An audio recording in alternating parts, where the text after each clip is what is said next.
We have a very special guest in studio with us today. His name is Yoram Ettinger. You may have heard of him. He's from Israel. He's a retired ambassador. He has many titles and has had many functions in his past, very colorful past, as you will see.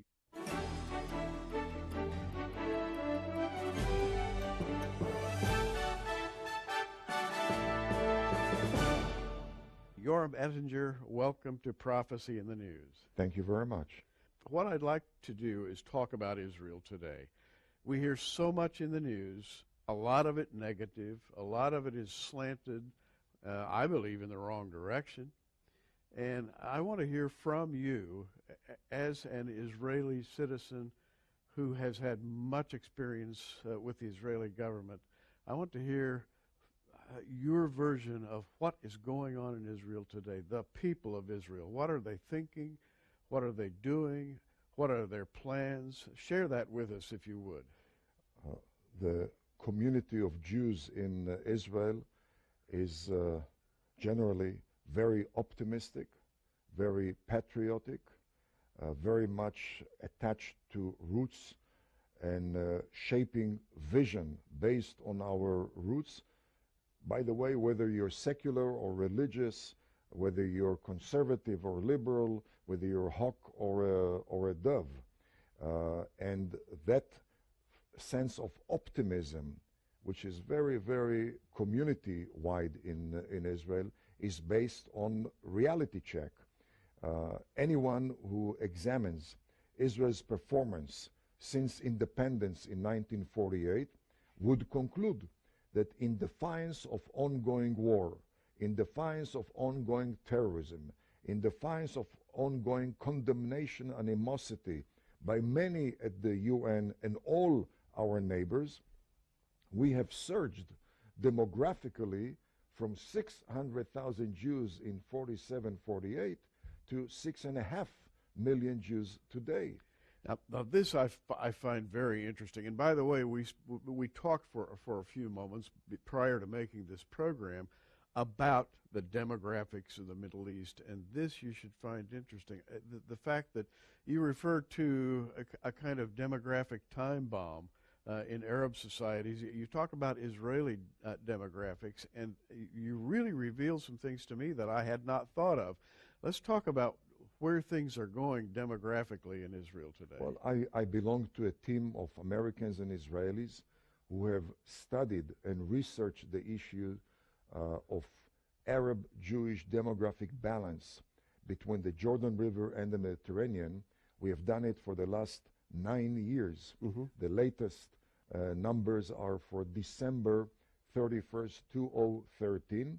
And the bottom line is that not only there is no demographic machete at the throat of Jews in Israel, but while the Jewish segment in Israel is exploding demographically, very robust demographic tailwind, the Muslim element west of the Jordan River, Arabs in Judea and Samaria in the West Bank, Arabs in pre-67 Israel, Arabs in Gaza experience a demographic reduction driven by expansion of modernity in a way which is unprecedented in human history. We are talking today about overall Muslim demographic reduction of fertility. Iran, the most Shiite Muslim country, 1.8 babies per woman, down from 7-8 only 35, 40 years ago. Saudi Arabia, the most Sunni Muslim country, 2.3 and trending toward 2 birth per woman. North Africa, 1.8, 1.9. The bottom line, in Israel today, where among Jews, when 2 Jewish spouses are Israeli born, and that's the trend, we are now at 3.4 babies per woman and trending upward. We are now higher than any Arab country other than 3, Yemen, Iraq, and Jordan, which are coming down dramatically, but more importantly, or equally important, this explosion of fertility among Jews in Israel happens while the fertility rate among very religious Jews is coming down due to their growing integration in the job market. But it is the secular element of among Jews in Israel which is booming demographically.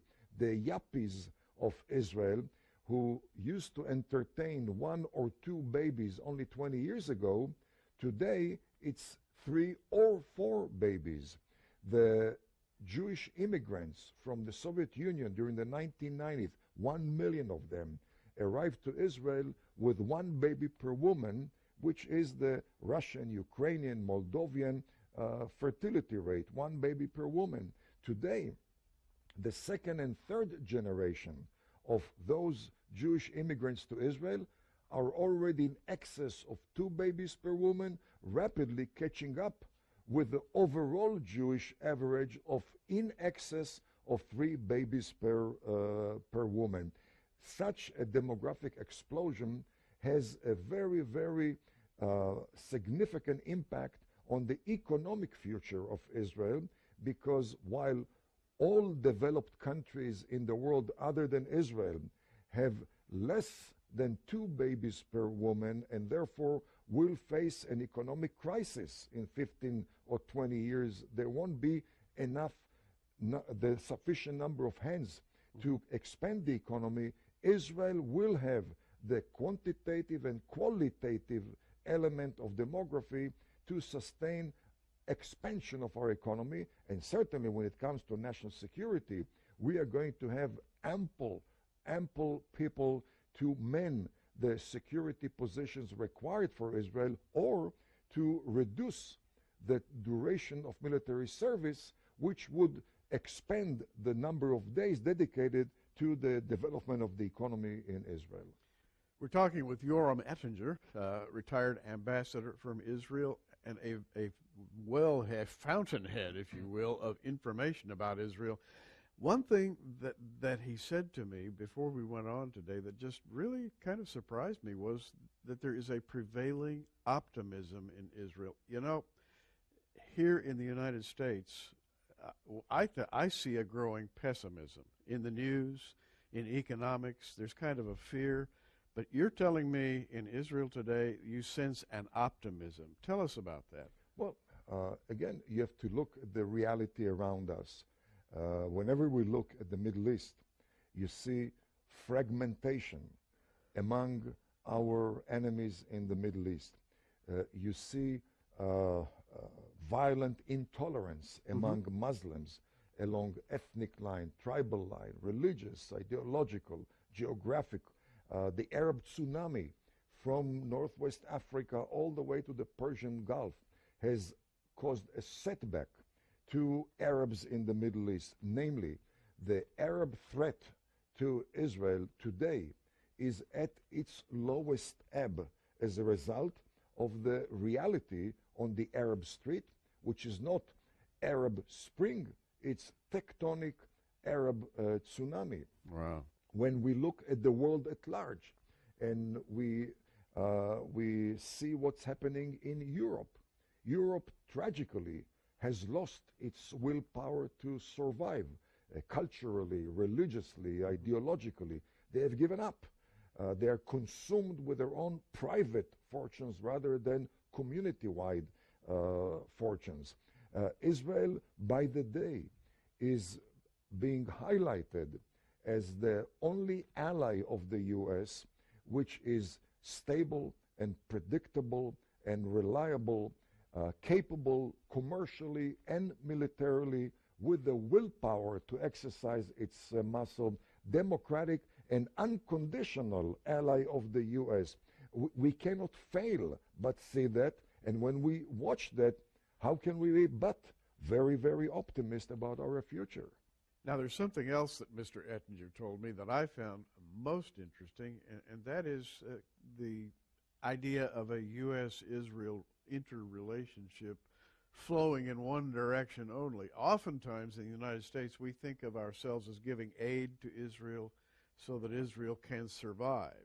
And that's sort of the U.S. mentality. But the way you look at it is entirely different. You see kind of a two-way street there. Well, it's not the way I look at it. It's the way that reality tells us. For instance, if you were to walk into the office of the chairman of the House or Senate intelligence committees, they would tell you that the scope of intelligence which the U.S. receives annually from Israel exceeds that which the U.S. receives from all NATO countries combined, mostly with regard to anti-Islamic terrorism intelligence, mostly has to do with the Iranian nuclear threat.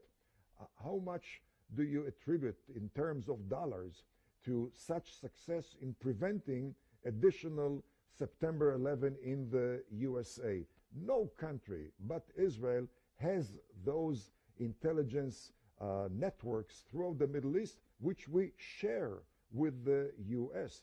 If you were to walk into the plants manufacturing the F-15 or the F-16, McDonnell Douglas or General Dynamics, Lockheed Martin, two defense giants, you would find out that at the plant there are teams of Israeli Air Force 24/7.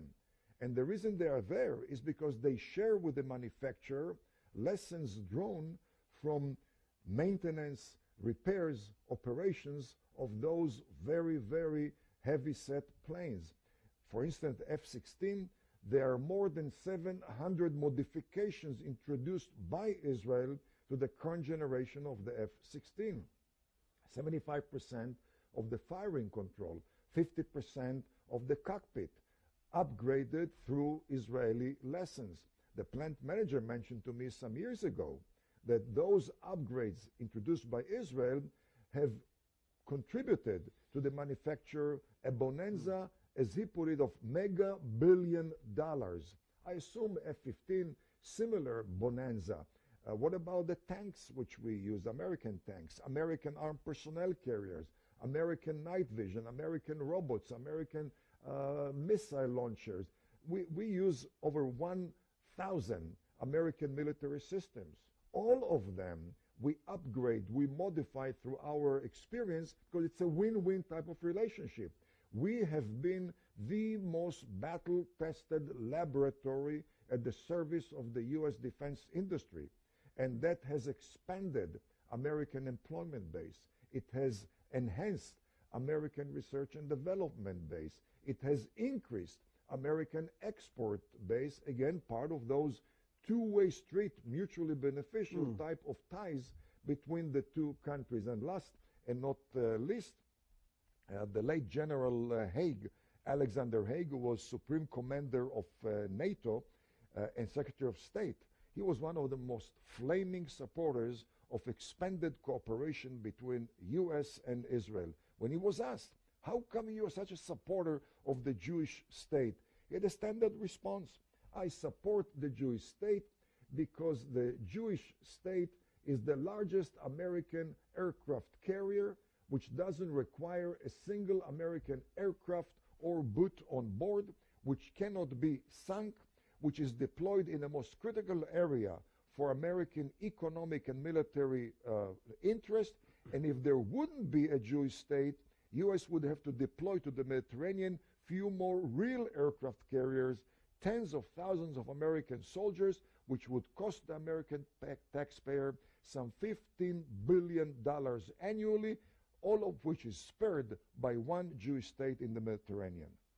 Well said. And you know, as Mr. Ettinger was speaking, I couldn't help but think of the Abrahamic covenant. You know, God told Abraham, he said, I will bless those who bless you. And you know, this is fascinating. Perhaps we have been blessed by our relationship with Israel. And so has Israel by its relationship with the U.S. Both of us are based on Judeo-Christian values, which is the secret of our success as well as our unique alliance. Now, we had promised our viewers that today we were going to talk about Iran. Iran has its centrifuges operating 24 hours a day, 7 days a week. It's very proud of its nuclear capability. We here in America tend to think that Iran is going after Israel and that there is this head-to-head competition between Israel and Iran, but you bring us a little bit different viewpoint of that situation. Well, first of all, we have to look at Iran's current conduct, and the conduct suggests about the aim or the vision. This U.S. administration believes that diplomatic engagement is preferable to military preemption. The very frustrating reality is that while the U.S. engages Iran in diplomacy, Iran is engaging anti-U.S. terrorists in murdering more and more Americans in Afghanistan. Iran is engaged with North Korea, co-developing missile launchers which could reach all the way to the U.S. mainland. Iran is engaged with anti-Saudi, anti-Kuwaiti, anti-Bahraini, anti-Omani terrorists trying to bring down pro-American Arab oil-producing regimes in the Gulf. And it is Iran which is engaged with the unpredictable regime in Venezuela trying to further U.S. problems on the American continent. The misperception that Iran considers Israel to be the primary target has nothing to do with reality. If you were to delete Israel from the Middle East equation today, Iranians would still pursue nuclear capability because they are pursuing mega capability, nuclear, in order to advance their mega historical goal, which is domination of the Persian Gulf and domination of the Sunni Muslim world. Israel plays no role in Persian Gulf politics or in Sunni Shiite Muslim politics.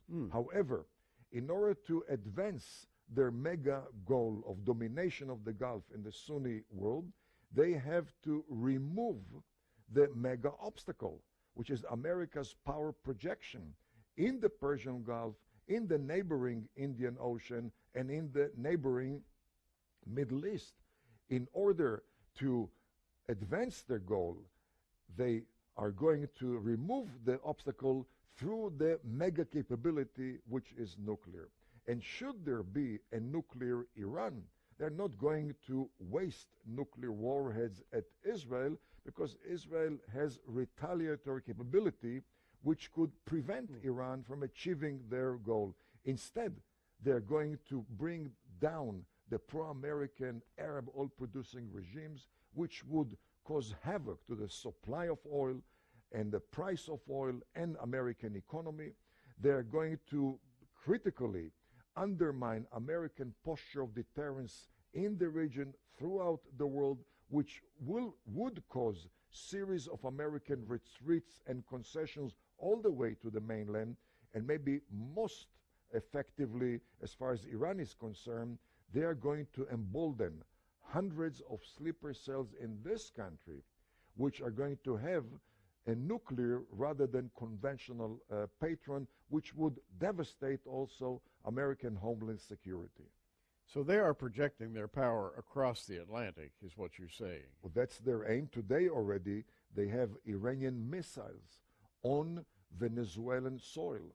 What would prevent the unpredictable anti-American regime in Caracas from asking the Iranians to dispatch one or few nuclear suitcases? How difficult it would be to transfer those suitcases from Venezuela to one of the metropolis centers in America. This is the Iranian design. Fascinating. Now, we had the Geneva talks recently in which there was an effort to limit Iranian nuclear production.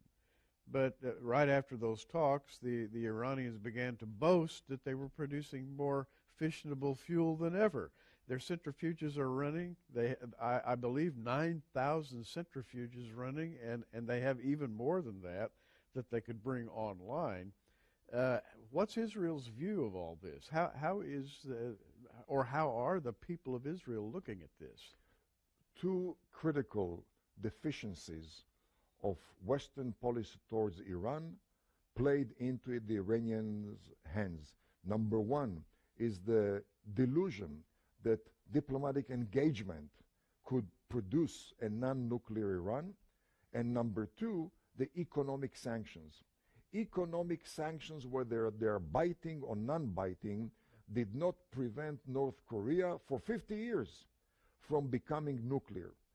Economic sanctions did not prevent Pakistan from becoming nuclear.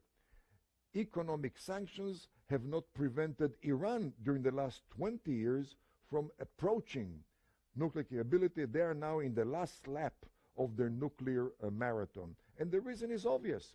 We are not talking about regimes, Iran, North Korea, or Pakistan, who are concerned about the well-being of the citizens. We are talking about regimes who ignore the well-being of their citizens while advancing their megalomaniac, sometimes apocalyptic type of visions. Yes. Iran is such a regime. And therefore, as long as the U.S. adheres to diplomacy and economic sanctions, we are going to expedite nuclear Iran. There is only one option, one solution to that problem, and that is a military preemption, and I emphasize, with no boots on the ground. There is no need for boots on the ground to devastate Iran's nuclear infrastructure, whether by the American Navy in the Persian Gulf and Indian Ocean, whether by the American Air Force.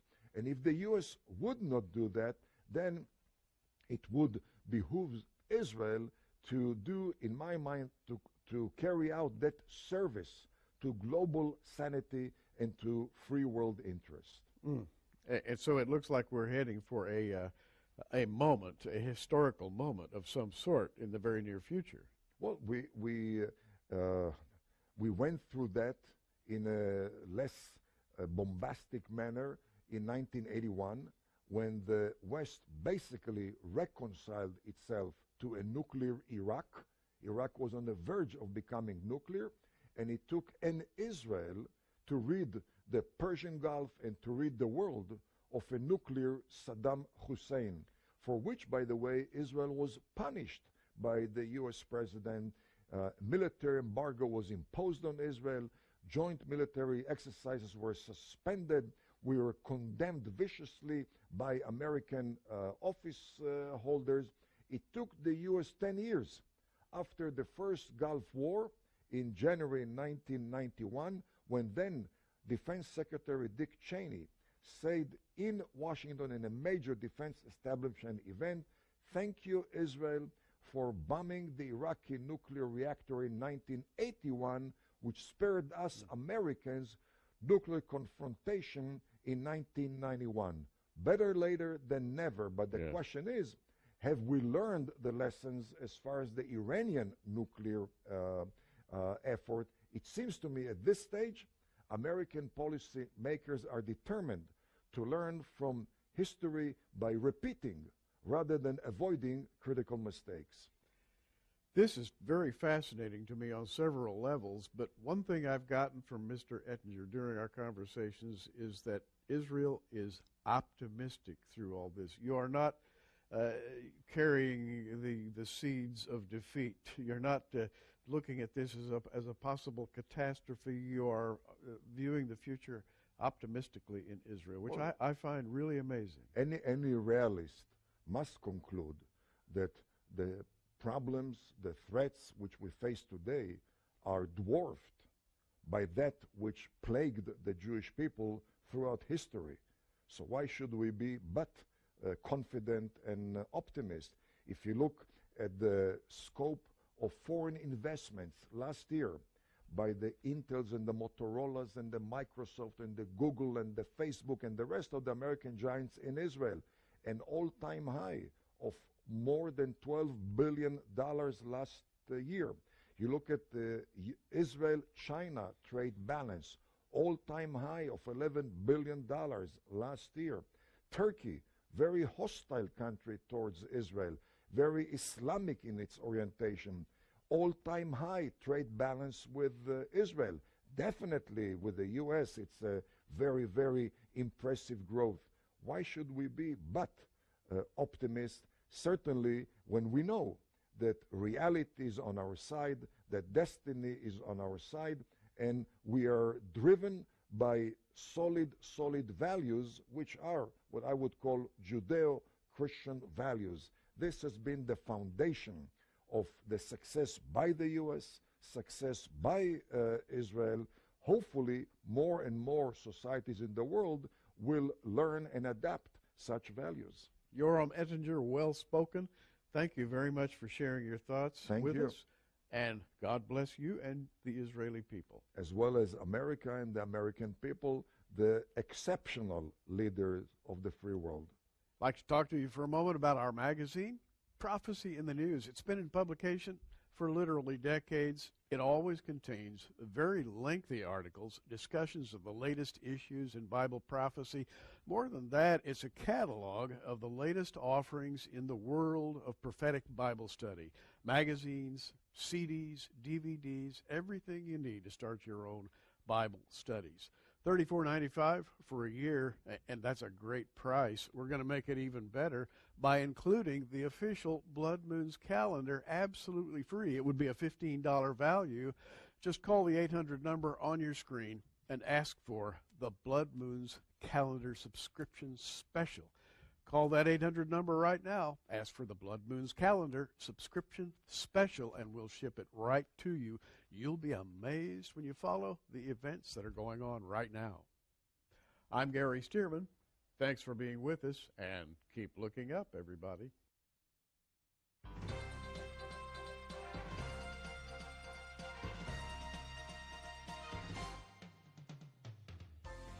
Prophecy in the News is a viewer-supported program made possible by our many friends around the world. Be sure you tune in every day for breaking news and our daily prophetic news updates at prophecyinthenews.com, or follow us on Facebook at facebook.com/prophecyinthenews.